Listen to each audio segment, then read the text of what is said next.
I never met my great-uncle Edgar. All I knew was that he died alone, in a crumbling lighthouse perched on the edge of Windmere Cliff, a place locals claimed was cursed. When the solicitor contacted me about the inheritance, I expected maybe a broken telescope or a stack of mouldy nautical maps. Instead, I got the whole damn lighthouse. I didn't ask why. I just packed my paints, left London behind, and drove until the air smelled of salt and gulls screamed overhead. The first time I saw Windmere, it was like something out of a dream. The lighthouse stood tall against the sky, its glass eye shattered, and the walls streaked with rust. The sea below raged, clawing at jagged rocks, like it wanted to pull the whole cliff down with it. I should have turned back, but I didn't. Inside, time had stopped. Dust blanketed every surface. Rusted oil lamps dangled from chains.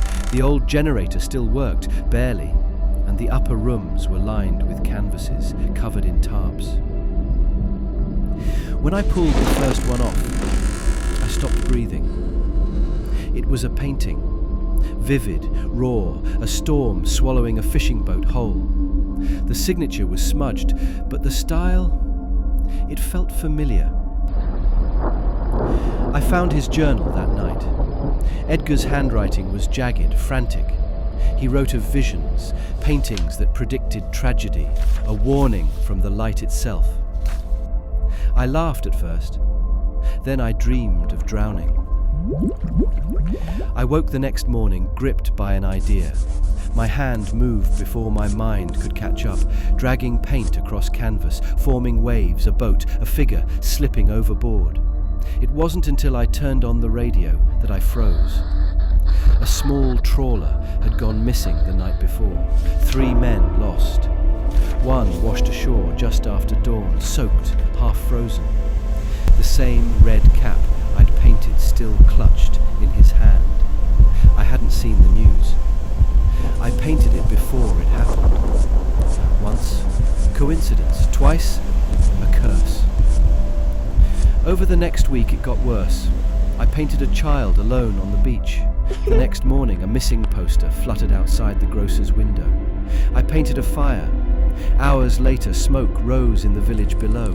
No matter what I did, sleep, starve, drink, the visions came. My hand moved without command. Each time I lifted the brush, I knew I was capturing something that hadn't happened yet, but soon would. I tried to stop. I tried to burn them, but the moment I destroyed one, the urge returned stronger. And then I painted her, my sister Sarah. In the painting she was driving at night.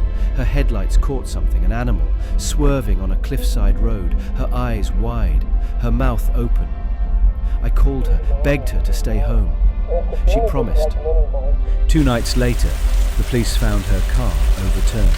The same expression frozen on her face. I smashed the canvas, screaming, but it was too late. It always was. Desperate, I tore through Edgar's notes. There was a hidden room behind the fireplace, sealed with rusted hinges and chains.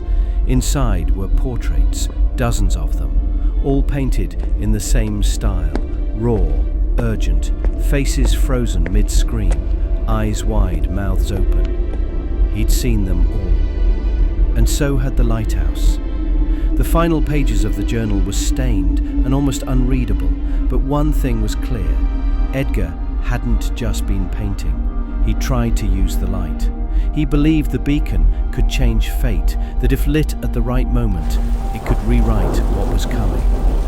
One final warning to the world, one final chance. He died the night he tried.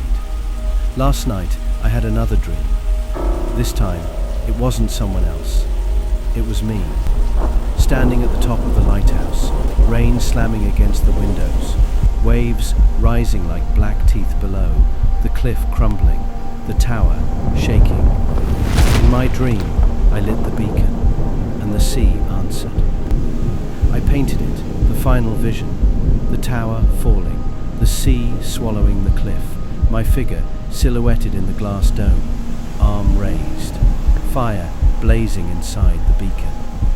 I could leave, walk away, let it claim someone else in time, or I could finish this. So I climbed to the top one last time. The storm had already begun. Lightning cracked across the horizon.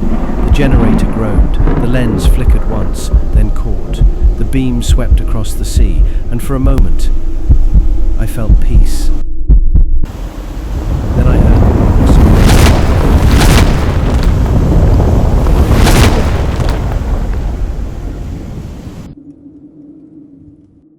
I don't know if anyone will find this, but if you're reading, don't stay here. The lighthouse always finds another painter. The light never stops looking.